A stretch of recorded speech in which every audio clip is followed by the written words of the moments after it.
These are shade balls. They're being dumped into this water reservoir in Los Angeles. And contrary to what you may have heard, their main purpose is not to reduce evaporation. So, what are they really for? To find out, I'm visiting the largest collection of these balls anywhere on Earth at LA Reservoir.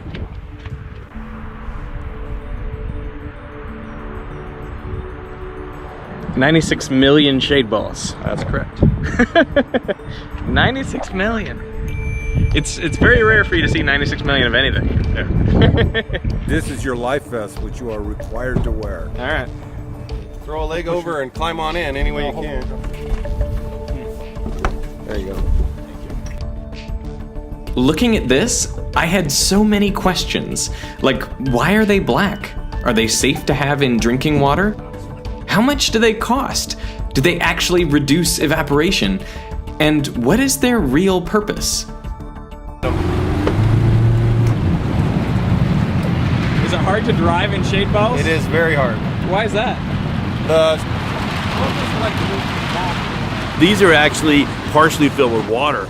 And the reason they're filled with water is that at LA Reservoir we have some really high winds. And so, if we didn't put water in these things, there'd be balls bouncing on the 5 freeways people drive down. They'd be all over the place. So these keep the balls in the reservoir, and if they do start to roll, they kind of wobble because the water makes them uneven. But that makes them significantly more difficult to push out of the way, especially when they form close-packed crystal-like structures. Behind the boat, the balls quickly come together in our wake. And some, close to the motor, are pulled along with the boat.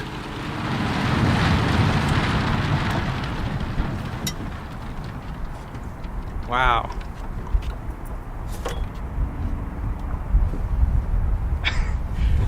What did you think the first time they suggested doing this, or when it first came in? Yeah, it was a little out there. Did you think they were nuts? No, not nuts. Well, it looks absurd. It's like we're in the world's biggest ball pit. Right, yeah, that's what it looks like. Yeah, you can't tell by standing here that we're actually floating over, I think it's probably 40 feet right here, 40, 50 feet deep below us. And you can't even see any water. You'd think it was a joke, right? Like if you didn't know, you'd be like, no, you're not. That's you're like green screen or something, right? Yeah, it's fake. So like when I switch on my tap at home, is the water coming from here? Yes. Sometimes. Yes, or always? Most of the time. Yes. Most of the time the water's coming from here. Absolutely nuts. So why is LA Reservoir covered in shade balls? Well, the problem all started with bromide. Bromide is a naturally occurring substance. It's associated with salt water, and so normally places like the California aqueduct that comes down from the delta, you get some saltwater intrusions. You have some bromide in the water. Bromide's harmless, and it's almost impossible to remove. But when you disinfect the water with ozone, that bromide becomes bromate. And bromate's carcinogenic. And so around the year 2000, they wrote regulations regulating bromate. And the regulations basically said, if you have a treatment plant that uses ozone, then you have to watch your bromate formation and be careful not to form too much. So the only place we ever measured bromate was at our filter plant. And the results were always within the 10 micrograms per liter limit set by regulators. So they were confused when they got a call from one of their customers, a beverage company in LA. They said, we have some really high levels of bromate showing up. Are you aware of this? And we said, well, we don't show anything. But between the filtration plant and the customer was the reservoir. So they did some tests. Almost immediately upon coming into this open reservoir, the bromate levels jumped.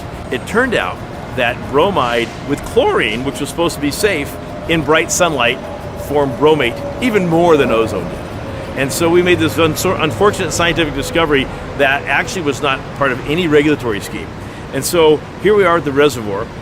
We have water source that's got bromide in it, harmless. We have chlorine, we have to have to disinfect the water. And we have sunlight because it's open. The only choice we have is to remove sunlight. So we looked at all sorts of things. We looked at floating tarps across the water. And normally you put a floating cover on the water, but that's a multi-year project.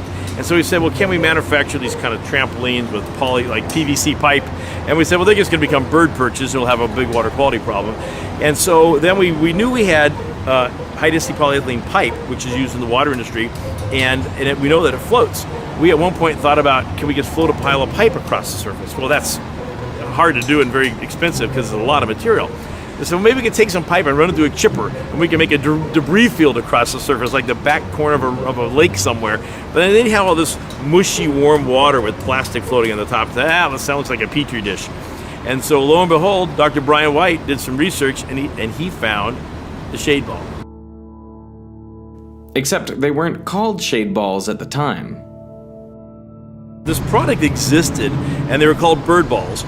And they used it on ponds that had mine tailings where they didn't want waterfowl to go in and get poisoned, and also around airports where there were ponds and they wanted to keep the waterfowl off so that they didn't take off and get into jet engines.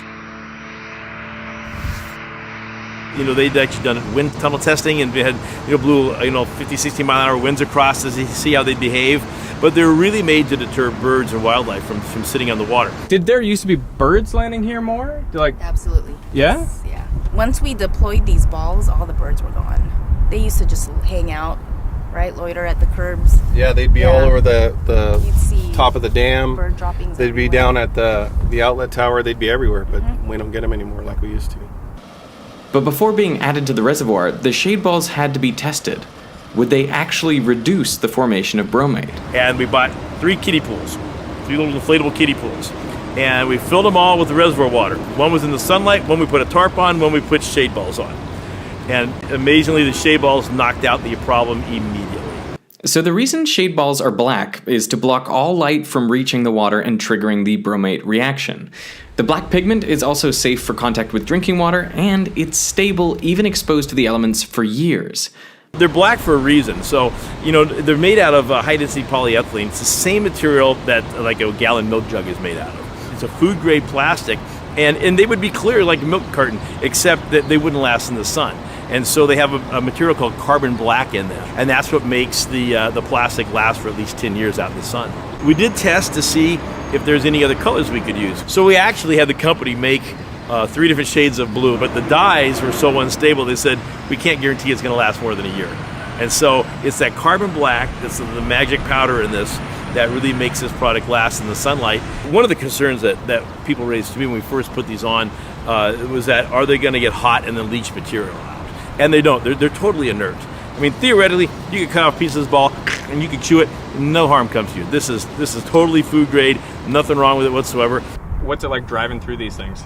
It's difficult. As you can see, we've been sitting here for, I don't know how long, quite a while, and there's a breeze, and we haven't moved. I mean, anybody that knows that's been on a boat in a lake, if there's a slight breeze and you're on a boat, you're drifting, right? Not here. This thing, they're just stable. It's interesting. When you're trying to pilot the boat through these things, it's difficult. It's like driving through peanut butter or something. Something, I guess, yeah. Not that I've ever done that, but... Blocking sunlight from the reservoir also provided additional benefits. One of the reasons we put so much chlorine in was to control the algae growth, but sometimes you still couldn't control it. There were times years ago in the summer where if we had an algae outbreak, you might actually, if you filled a bathtub up, it might have a slight tinge of green. I mean, it may be healthy to drink, but it might have a slight tinge of green from the algae. See a bit of algae. Yeah, and it's just discoloring the water. That no longer occurs. So with the sunlight gone, the algae problem's gone. We put in basically no chlorine. We've only had a few times since the shade balls went on LA Reservoir that we've added any chlorine at all. And we used to do half the chlorine in the whole water system went into that reservoir just to control algae growth. But the big concern I had was evaporation. When I first heard about these black plastic balls reducing evaporation, it didn't seem to make any sense. I mean, wouldn't they absorb more energy and so heat up the water, leading to faster evaporation? It turns out the answer is no for a number of reasons. In an open reservoir, there is more exposed surface area where water molecules can escape into the air. Plus, there is greater airflow over the water surface, continually removing the layer of moist air and replacing it with drier air, increasing evaporation. Now, the shade balls do absorb more energy and get hotter on top, but the bottom of the balls stays cool. Plus, the balls contain mostly air, which is a good thermal insulator, and so not much of the heat is transferred through to the water. It's almost like a double pane window. You get that air gap in there, and the air acts as an insulator, and so the sun never hits the water. Matter of fact, we've actually done some measurements, and it's actually cooler under the shade balls, even though they're black, than it is without the balls, just with the sun itself. So the balls actually have a slight cooling effect. So for all of these reasons, shade balls reduce evaporation by 80 to 90%. That's pretty significant for a dry climate like Los Angeles. How much do they cost? These run around $3 for $1. I think we paid 33, 34 cents a piece, something in that range. So, and they actually will have a salvage value, not that much, but if we go to remove them, they're recyclable material. So, but we figured that over the life of the balls, between the savings in chlorination, and the chemical savings, and the savings in evaporation, probably at least half the cost of the balls will be paid for. And so, I mean, of course, the water quality benefit is immeasurable, but even the balls themselves will save money doing what they do. Do you ever bring people out here for tours? Or?